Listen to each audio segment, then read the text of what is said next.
Oke, iya. Seperti kita ketahui banyak sekali sekarang pasien-pasien datang dengan keluhan GERD ya, seperti yang sudah kita bahas ya, tapi belum live ya. Iya. Iya. Jadi GERD itu juga merupakan salah satu spektrum dari adanya kelainan di lambung ya. Tahunya kan pasien sakit-sakit saya ada lambung dok. Memang semua pasien punya lambung ya. Iya. Maksudnya adalah ada penyakit lambung atau gastritis. Namun seringkali yang tidak kurang digali lebih dalam, ternyata penyebabnya juga bisa berasal dari kantung empedu. Di mana peradangan kantung empedu kita sebut sebagai penyakit kolesistitis.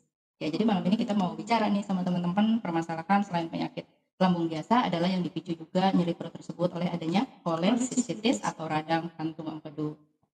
Berarti kan kayak kolesistitis itu bahasa medisnya. Nah, kalau tadi bahasanya itu adalah peradangan kantung empedu. Nah, kalian tahu nggak sih kantung empedu itu bentuknya kayak gimana? Iya. Oke, kita akan mulai masuk. Sebelum adanya pertanyaan, sedikit menjelaskan tentang adanya lokasi kantung empedu. Ya, jika kita lihat, mungkin kurang jelas ya. Nanti ada lebih jelas lagi gambarnya. Bisa ditunjukkan? Iya. Jadi bahwa kantung empedu letaknya adalah di belakang hati. Kadang-kadang pada tiap orang berbeda ya. Jadi dia bisa agak masuk ke dalam. Ya. Nah inilah kantung empedu yang memiliki bentuknya memang seperti kantung, tapi juga memiliki yang disebut sebagai leher dan dia akan masuk ke dalam saluran empedu ke dalam hati. Ya, ini lebih jelas lagi gambarnya. Nah, kalau kita lihat di sini kantung empedu ini memang ini jika hati dilihat dari belakang, ya, ini akan ketutupan oleh hati. Jadi seringkali memang nyerinya adalah di ulu hati di sini ya, tapi agak sedikit ke kanan. Sehingga pasien-pasien bilang dok, sakitnya memang khas sekali adalah pada daerah-daerah di atas pusat, jadi kita sebut sebagai daerah regio perut atas ya, karena ada yang setinggi pusat atau umbilikus, kita katakan setinggi umbilikus atau setinggi pusat maupun di bawah itu, dan regionya kita sebut sebagai right upper quadrant. Right itu kanan ya, upper itu adalah di atas, kuadran adalah bagiannya ya. Nah, jadi kantung empedu ini dapat kadang-kadang seperti kita lihat di sini, ini berisi suatu ya, mungkin bisa di zoom operator. Jadi adalah bisa berisi batu, seringnya batu kolesterol pada pasien-pasien yang mengkonsumsi diet tinggi kolesterol. Namun bisa juga pada pasien kurus, berisi batu pigmen pada pasien-pasien dengan kelainan darah seperti talasemi dan sebagainya, di mana batu empedu tersebut dapat berupa batu pigmen. Namun pada sebagian besar kasus memang batu empedu ini berupa batu kolesterol. Nah, kita lihat di sini apakah istilah kolesistitis ini ya, kolesistitis itis artinya adalah peradangan, kole adalah batu kantung empedu ya. Ini apa ini? Ini adalah pankreas ya. Nah, kemudian jika batu empedu mengalami peradangan maka kita sebut sebagai kolesistitis. Mengapa radang? Bisa karena sering diakibatkan oleh batu. Nanti kita bicarakan mengapanya ya. Peradangan kantung empedu juga dapat terjadi tanpa adanya batu empedu ya. Nah, tanpa adanya batu empedu yang disebut sebagai kolesistitis akalkulus. Kalkulus artinya batu. Jadi jika tidak ada batu. Jadi biarpun tidak ada batu bisa terjadi peradangan kantung empedu ya. Namun tanpa ada batu ini frekuensinya lebih sedikit daripada kolesistitis atau radang empedu yang memang ada batunya. Nah, gejalanya apa? Gejala dari orang yang menderita atau ada peradangan kantung empedu tadi biasanya adalah bisa akut, bisa kronis, atau awalnya bisa tidak hilang-hilang ya, kadang hilang timbul ya. Namun adalah nyeri pada area ulu hati, kemudian bisa ada rasa kembung ya, bersendawa, gas, mual, muntah, mirip-mirip dengan orang yang mengalami penyakit gastritis kronis ya. Atau kadang juga bisa diare pasiennya ya, sehingga mungkin disebabkan dipikirkan karena adanya kelainan pada ususnya, padahal diare tersebut karena adanya kelainan pada batu empedu. Kenapa pada kantung empedu? Karena empedu dibutuhkan untuk mencerna atau mendigestif metabolisme lemak ya. Jika ada kelainan, kadang-kadang keluhan pada pasiennya adalah diare. Dia gejala yang parah dapat berkembang secara tiba-tiba ya. Kemudian timbulnya gejala yang parah bisa termasuk demam, mual, muntah, ya, menggigil, kekuningan pada mata, dan perut yang kembung. Ya, kemudian juga jika kita pegang daerah perut kanan atas dari pasien bisa kadang-kadang terasa pembengkakan atau membesar. Oke, kita kembali fokus ke gambar ini, pada peradangan empedu yang kronik atau pasiennya sudah kuning bisa disertai rasa gatal. Jadi di dalam gambar pasien yang sedang menggaruk ya. Mata kuning merupakan adanya peningkatan bilirubin atau zat empedu ya, yang di dalam awalnya kulit kemudian ke sklera sehingga matanya menjadi kuning. Nah, seringkali peningkatan empedu ini memang disebabkan oleh radang empedu ataupun penyakit-penyakit hati lainnya. Jadi hati-hati jika ada mata yang kuning maupun tangan yang gatal atau seluruh tubuh gatal, mungkin ada suatu kelainan pada sistem hepatobilia atau sistem empedu hati dan empedu. Ya. Kemudian kapan bahayanya? Apa bahayanya kolesistitis ini? Pada kondisi yang sangat parah di mana infeksi atau peradangan batu empedu, kantung empedu, ada kasus dengan adanya batu maupun tidak adanya batu, dapat menyebabkan infeksi yang menyebar ke dalam darah yang disebut sebagai sepsis leukemia, sehingga dapat menyebabkan infeksi yang menyebar ke seluruh tubuh. Kita lihat di sini bahwa dengan adanya fokus infeksi, kalau kita berbicara tentang infeksi, pasti kita mencari fokusnya. Kadang-kadang pasien sudah datang dengan kondisi demam dan infeksi berat, selalu pertanyaannya adalah dari mana dok kumannya. Nah, sayangnya pada saat pasien sudah datang dalam kondisi berat, kita harus cari dulu fokusnya dari mana.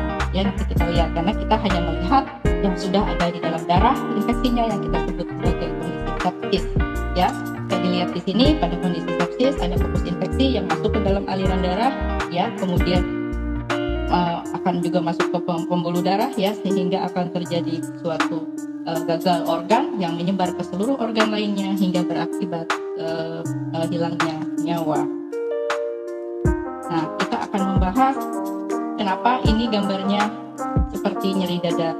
Karena pada beberapa pasien saya dan pasien pada umumnya terkadang nyeri pada peradangan kantung empedu atau kolesistitis ini tidak khas. Kadang-kadang nyerinya di ulu hati, kadang-kadang seperti orang sakit jantung di tengah ulu hati, walaupun kantung empedu di sebelah kanan dan jantung di sebelah kiri, namun terkadang tetap dirasakan di tengah, sehingga pasien akan khawatir bahwa nyerinya itu adalah berasal dari penyakit jantung.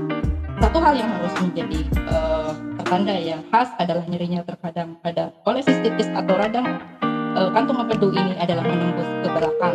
Hal ini mirip dengan nyeri pada pasien yang menderita serangan jantung juga menembus ke belakang, sehingga memang harus diperiksa oleh dokter dengan bersama.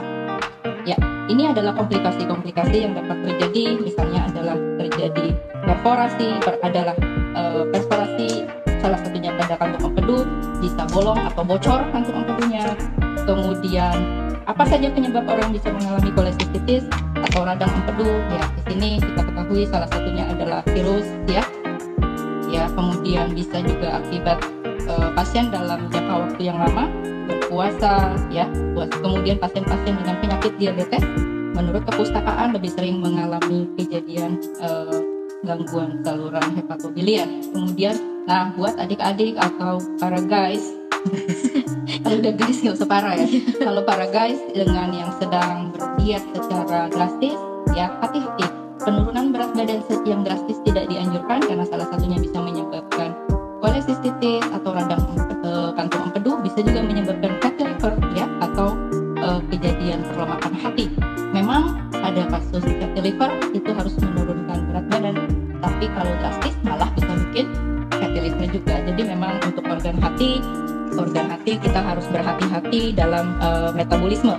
Jadi tidak sehat untuk melakukan penurunan berat badan lebih dari 2 kilo per minggu, ya, atau maksimal memang 5 kilo sampai 6 kilo per bulan. Kemudian apalagi yang bisa menyebabkan radang kantung empedu selain adanya batu, ya, tadi sudah dikatakan adanya penyakit-penyakit lain yang juga bisa menyebabkan radang batu kantung empedu, seperti kondisi hepatitis, infeksi hati, kelainan genetik, ya, kemudian adanya polip, infeksi dari HIV, virus-virus lainnya. Nah, kemudian pada infeksi bakteri Streptococcus tifus, ya, juga pada penyakit MAH atau adanya parasit, atau ada penyakit berat, luka bakar pasca operasi ataupun operasi perut bisa menyebabkan kejadian radang kantung empedu. Jadi ini merupakan gambar ilustrasi untuk guys ingat bahwa jangan diet secara drastis atau menurunkan berat badan secara drastis, karena salah satu merupakan faktor terjadinya radang kantung empedu. Dan ini adalah jika lama berpuasa, misalnya pasca operasi, nah di mana terjadi perubahan metabolik, biasanya akan diberikan terapi parenteral nutrition, yaitu nutrisi atau makanan dari infus. Juga harus berhati-hati karena bisa mengakibatkan kelainan pada empedu. Nah, kemudian bagaimana cara mendiagnosisnya, Dok? Biasanya kita lakukan pemeriksaan darah, ya. Enzim hati juga akan meningkat, leukosit atau marker infeksi akan meningkat. Yang paling penting tadi, jika dilakukan pemeriksaan fisik, akan dirasakan rasa nyeri pada daerah perut kanan atas. Apalagi jika sudah ada demam, matanya kuning, bisa kita sebut sebagai kolonitis, ya, atau infeksi kantung empedu yang sudah berat. Apalagi yang kita lakukan adalah pemeriksaan USG. Ya, kita lihat di sini, maka dinding dari kantung empedunya akan menebal. Ya, ini adalah bentukan yang kantung empedu dan dindingnya akan menebal. Kalau di sini kita lihat salah satu penyebabnya, bisa tidak ada batu, bisa juga ada batu. Jadi tidak selalu radang kantung empedu harus selalu disertai dengan adanya batu. Nah, kalau ini kita lihat yang berderet adalah batu kantung empedu. Ya, cantik ya, kecil tapi rasanya tidak cantik karena sangat nyeri luar biasa. Ya, ini pasien bisa sampai menangis jika sedang nyeri. Yang khas nyeri pada batu empedu adalah nyerinya akan terjadi setelah makan. Karena setelah makan masuklah lemak, maka kita memerlukan empedu ini untuk menghancurkan lemak tersebut. Saat membutuhkannya, maka kantung empedu ini akan bergerak, berkontraksi. Saat bergerak, dia nggak bisa gerak, dalamnya banyak batu, akhirnya akan menimbulkan nyeri yang amat hebat. Demikian adalah gambar ilustrasi atau gambar skematis dari batu empedu di USG yang kita lihat. Ini adalah bile atau empedu dan ada batunya, dan ini adalah ductus cysticus dan common bile duct yang akan masuk ke dalam hati. Jika batunya masuk ke dalam saluran-saluran empedu yang kecil dan di hati, bisa menyebabkan kuning yang sulit diatasi selama bertahun-tahun dan akan merusak hati dan tubuh jika kuningnya terjadi bertahun-tahun, karena kuning tersebut merupakan suatu zat racun. Ya, ini juga merupakan contoh lain dari penebalan. Kita lihat di sini. Nah, ini jika sudah terjadi perforasi atau bocor kantung empedunya, tahu dari mana? Sudah ada udara masuk yang ditandai dengan warna hitam. Jika sudah ada kebocoran dari kantung empedu, maka resiko terjadi infeksi yang menyebar ke dalam darah dan berakibat berbahaya akan semakin meningkat. Ya, kita kembali lagi. Ini adalah kejadian perforasi atau adanya kantung empedu yang pecah, yang tadinya cuma bengkak, jika tidak diobati dengan baik akan menjadi pecah. Kenapa? Demikian penjelasannya. Awalnya kantung empedu akan mengalami distensi. Apa itu distensi? Yaitu membengkak akibat kita samakan kalau kaki kita kepentok, bengkak nggak? Iya, bengkak. Jadi suatu inflamasi akan menyebabkan suatu pembengkakan. Jadi radang kantung empedu juga akan mengakibatkan pembengkakan akibat vasodilatasi, akibat melebarnya pembuluh darah dan juga keluarnya zat-zat mediator proinflamasi yang akan menyebabkan pembengkakan. Kemudian karena pembengkakan tersebut akan terjadinya increase intraluminal pressure, peningkatan tekanan di dalam empedu, dalam rongga empedu yang kita sebut sebagai intralumen. Nah, peningkatan tekanan ini akan menyebabkan mudahnya, sudah bengkak dia, tekanannya meningkat, ya, ada batu di sini yang menyumbat, maka akan menyebabkan mudahnya terjadi perforasi atau suatu gangren. Ya, ini adalah gambaran kantung empedu yang mengalami gangren atau gangren apa itu? Nekrosis atau pembusukan atau suatu jaringan yang sudah mati dan membusuk sehingga berwarna hitam. Kenapa? Karena tidak menghasilkan oksigen aliran darah. Kenapa? Karena tadi adanya bengkak dan bertumbasnya aliran darah ke dalam kantung empedu akibat batu dan infeksi dan radang tadi, ya. Sehingga demikianlah harus dilakukan suatu operasi pembersihan dan tentu edukasi dari dokter untuk pemberian antibiotik dan terapi nutrisi, mungkin puasa dulu atau diberikan parenteral dan sebagainya. Demikian live malam ini. Apakah ada pertanyaan? Ada dong. Dan coba makan apa, Dok, yang bisa mencegah penyakit radang empedu, ya, Dok? Ya, baik sekali pertanyaannya bahwa makanan-makanan yang berlemak tidak baik dan akan memicu terjadinya radang empedu. Jadi jangan makan yang minyak atau mie instan. Nah itu juga bisa memicu radang empedu. Jadi yang kita berikan biasanya adalah makanan yang lemak, banyak ikan, sayur-sayuran dan buah-buahan. Tapi hati-hati, buah-buahan jus manis juga bisa, gula yang terlalu tinggi pada jus ya, itu bisa juga memicu radang empedu. Jadi hati-hati kalau makan buah juga sebaiknya jusnya saja. Jangan jusnya tapi buahnya saja maksudnya. Lanjutin aja pertanyaan lagi ya dari Ya, suaranya harus kencang katanya. Iya. Ya. Lanjut pertanyaan dari AM. Malam dok, saya ingin bertanya apakah sakit radang empedu bisa disembuhkan? Bisa, tapi tolong datanglah kepada dokter dengan cepat ya. Jangan coba-coba dulu, nanti sudah terjadi keburu komplikasi infeksi atau terjadi perforasi atau bocor sehingga sulit untuk disembuhkan. Baik, itu penjelasannya. Lalu ada lagi nih pertanyaan terakhir. Ya. Dari Semoga nggak kehujanan yang nanya.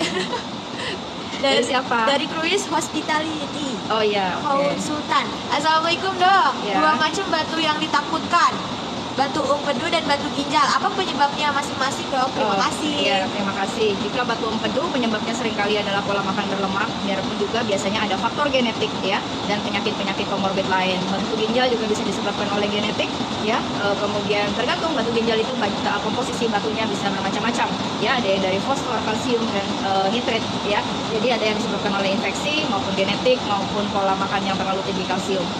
Demikian ya. Terima kasih untuk pertanyaannya. Terima kasih yang sudah bertanya. Salam cari dokter. Salam cari dokter.